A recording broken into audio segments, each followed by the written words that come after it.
When the world looked toward Spain, they expected elegance, tradition, and beauty. But no one expected this. When Princess Leonor said, "I do," Europe stopped breathing.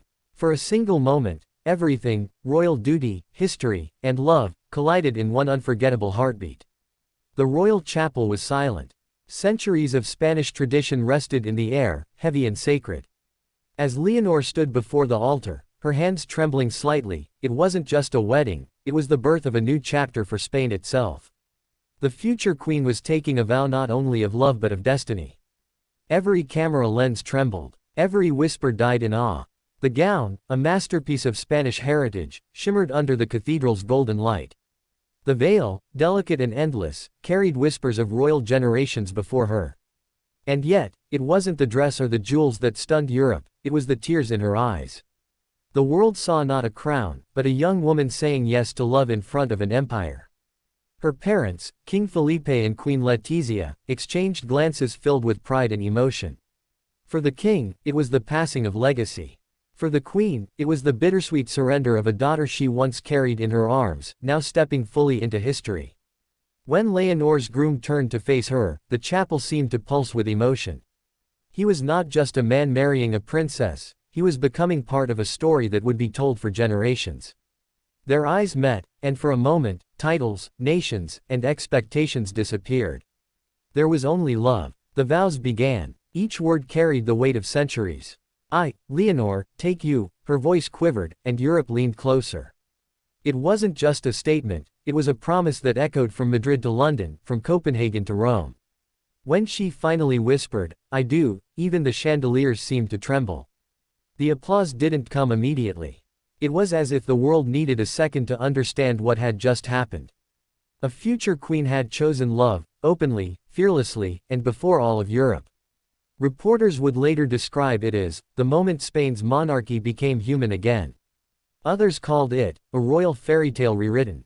But for those who were there, it was something far deeper, a once-in-a-lifetime fusion of duty and devotion. Outside, the crowd roared. Bells rang from every corner of Madrid. Flags waved. Strangers embraced in the streets. Elderly Spaniards wiped tears from their eyes. They remembered King Felipe's wedding decades before, but this felt different. This was a new dawn. As the couple stepped out onto the palace balcony, Leonor's gown caught the wind. It was almost symbolic, the weight of history lifting slightly, carried by love. Below, thousands chanted her name. Some cried, some smiled. All stood together, witnessing a union that felt both personal and historic. Inside the palace, moments unfolded quietly away from cameras.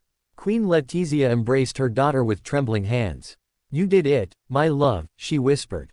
Leonor smiled, whispering back, "For Spain. For us." It was a moment of mother and daughter, queen and princess, woman and woman, bound by love, destiny, and pride. The reception that followed was a spectacle of royal grace. Dignitaries from across Europe arrived with gifts, each symbolizing alliances, friendship, and shared hope. Yet amid the glittering chandeliers and orchestral music, the bride and groom remained humble, stealing private glances, small touches of hands that spoke louder than any royal decree. King Felipe raised his glass for the toast. "Today," he said, his voice steady but thick with emotion, "we celebrate not only a union of two hearts, but the strength of a nation that believes in love above all." The hall erupted in applause. Cameras flashed. But in that instant, Leonor's eyes filled once again, not for the cameras but for her father's words. Later that night, as the royal couple danced, time seemed to slow. The melody was soft, the moment timeless. The crowd faded into the background. All that remained was the princess, the man she loved, and the promise that their love would define a new era for Spain. But behind the beauty was pressure, the quiet tension that no one dared speak of. The expectations of a nation. The scrutiny of the press. The whispers about her future as queen. Could she balance love with duty? Could she be both sovereign and wife? Europe wondered, but Leonor's calm, radiant smile answered them all. Yes, she could. As dawn approached, the palace grew silent once more. The celebrations had ended, but the world was still watching. Newspapers across Europe printed her photo on the front page. The royal moment that stunned Europe, one headline read. Another simply said, "She said yes, to love and to history." In private, Leonor sat by the window, still in her gown, crown slightly tilted, looking out over Madrid.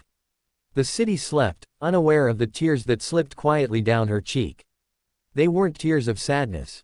They were the tears of a woman who had just taken her first step into forever.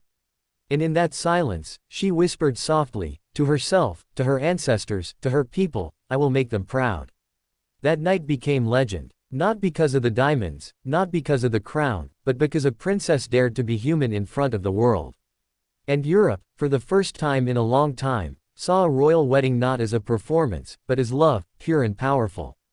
When Princess Leonor said, I do, she didn't just unite two hearts. She awakened a continent. She reminded us all that behind the crowns and castles, the most powerful thing of all is love. Because in the end, even royalty bows to the heart.